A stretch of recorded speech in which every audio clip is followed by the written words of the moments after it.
இந்த கொஸ்டாவை பார்க்கும்போது என் இதயத்திலே ஒரு எண்ணம் வந்தது. இந்த கொஸ்டா பாருங்க, வின்டர்ல அது அழிந்து போகுது, சம்மர்ல திருப்பி வருது, ரைட்?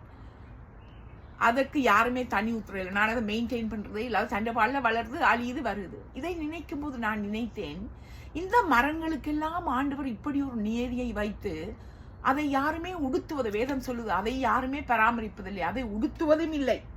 காட்டு புஷ்பங்கள் எப்படி வளருகிறது என்று கவனித்து பாருங்கள். அவைகள் உழைக்கிறதும் இல்லை, நூக்கிறதும் இல்லை. அவர் அதற்கேற்ற முறையில் ஆண்டவர் அதை படைத்திருக்கிறார். அப்படி இருக்கும்போது எங்களை நாங்கள் விசேஷித்தவர்கள் என்று மேத்யூ 6 சொல்லப்பட்டிருக்கிறது. அப்ப விசேஷித்த எங்களை ஆண்டவர் எப்படி படைத்திருப்பார்? சோ இன்றைக்கு ஏதோ ஒரு காரியம் உங்களோட வாழ்க்கையில பிரச்சனையாக, கவலையாக இருக்கிறது. நீங்கள் அதை பற்றியே கவலைப்பட்டு கொண்டிருக்கிறீங்களா? கவலைப்படாதீங்க. இதை பராமரிக்க தெரிஞ்ச தேவனுக்கு எங்களையும் பராமரிக்க தெரியும். ஆண்டவர் எங்களை பராமரித்து பாதுகாத்து வழி நடத்துவார். எல்லாவற்றையும் கர்த்தர்ட்ட கொடுத்துருங்க. ஆமேன். God bless you all.